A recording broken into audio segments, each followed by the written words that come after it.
This video will review the steps for a routine change of a pouching system for ostomy care. Pouching system changes should be planned events and at scheduled times.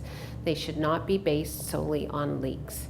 We use moldable technology here at St. Michael's Hospital. This type of barrier does not require the routine use of ostomy paste. Check your orders or care plan to see if the paste has been suggested. When you're going to be preparing for the change, you want to get everything ready. You want to grab a blue pad, face cloth or non-sterile gauze, some dry and some moistened with tap water.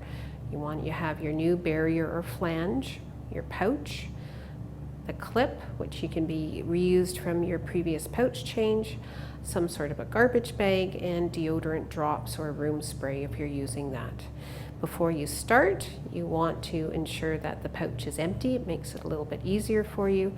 And you want to start actually by placing the blue pad underneath the pouching system on the patient's abdomen. You're going to gently remove the barrier so you loosen up an edge, and rather than pulling or peeling it away, what you want to do is actually start pulling from the top and actually pushing or rolling the skin away from the barrier rather than actually, as I said, peeling it or pulling it away. Once you actually have the barrier off, you're going to take some dry gauze and you're just going to wipe any kind of excess stool or urine or mucus away from the edge. And you always want to start with dry first. You can use some Kleenex or a dry face cloth. Once you have the worst of it removed, then you're going to take a damp face cloth or non-sterile gauze and just use tap water. And again, you want to go all the way around and make sure that you've actually cleansed it. Making sure that, again, that you get any stool or residue off. You may not actually get all of the adhesive residue off, but you don't have to worry about trying to get that off. You may notice that when you are wiping the stoma that you actually get a little bit of blood on the gauze itself, and that is normal and not anything that you need to worry about. That is something that will happen on a routine basis. So as I said, we use moldable technology here at St. Michael's Hospital. So this barrier is quite easy and very forgiving for you to utilize. You don't need to cut, you don't need to measure around the stoma, trace it onto the back. You actually prepare it from the front. So what you would do is with your thumb, you're going to actually go all the way around and roll the barrier into the shape and the size that you want. Okay, and because it's forgiving, it doesn't matter if you make it too large.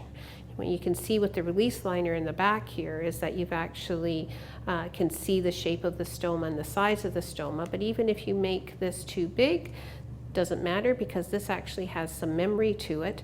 And so once you've actually got it applied onto the skin, is that it will actually start to bounce back and form a nice cuff around the stoma itself.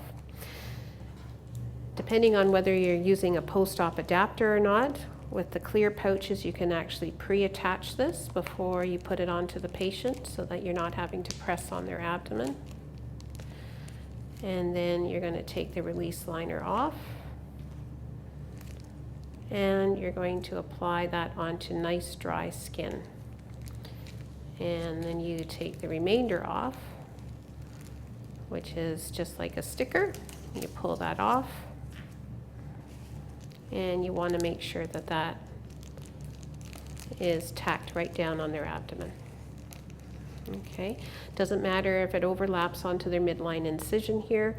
In fact, you want to avoid trying to actually trim the edge of it here because you actually decrease the seal. And you'll see over time is that the barrier is starting to actually wiggle back in and around the stoma. To finish it up, you're actually going to put the clip on the pouch. If you're utilizing drops in the pouch, you would take your drops, and it says to start with 4. I usually just give it a good squirt into the pouch itself, and then you're going to take your clip. Okay, your clip should be as close down to the bottom as you can possibly get it. Okay, and it's a single fold over the clip itself like this.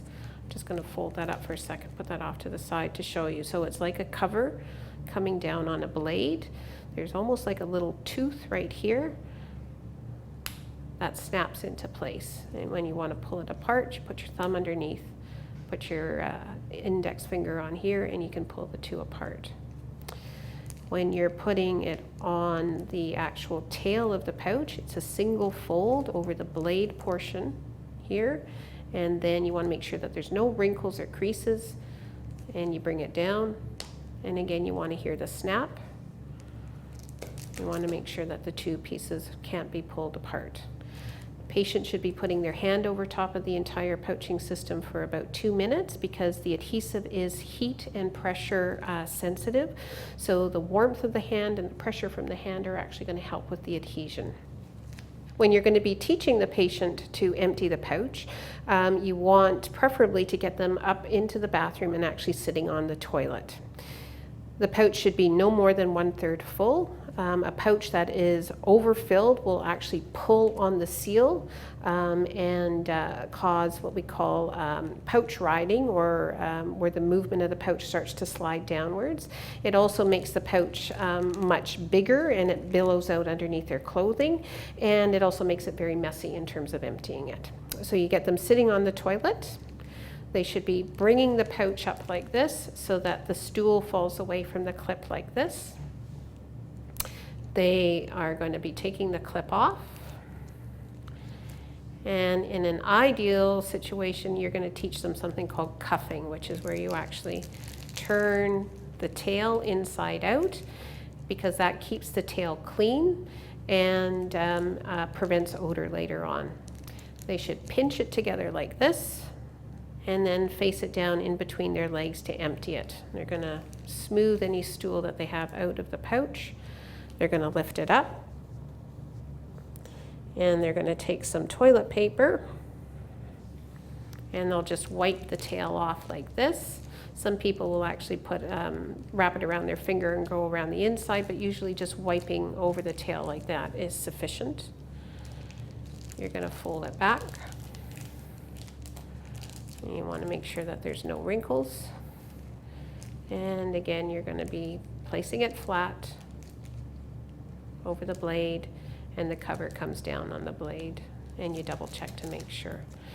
One of the things that you don't want to do with these, and it's a common error, some people feel that it's actually more secure, is to do this excess rolling, and that actually makes the whole clip system less secure, because you actually spread the wings that are here, and the clip is more apt to fall apart. So it's just a single fold on there. Single fold, over and down. That's it.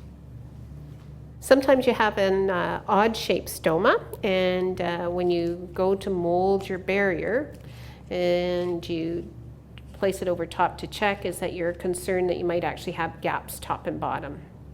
And or you're needing to fill in a little bit of a gully that may be around here. And while you can use paste, the other option is that you may, depending on the size of the gap, it may be that you want to use one of these rings. When you're going to use the ring, you're just going to very gently tug it out to the shape and the size that you want. It's okay for this to actually touch the stoma. Okay, and when you think you've actually got it to the shape, you're going to place that directly over the stoma like that. Okay, you're going to make sure that you've shaped your barrier to the size that you want. And just like you had before, you're going to actually place that over top like that and continue on with your pouching. And then you know that you've actually got your gap filled in top and bottom. If you require more information about routine pouch changes, contact Joe.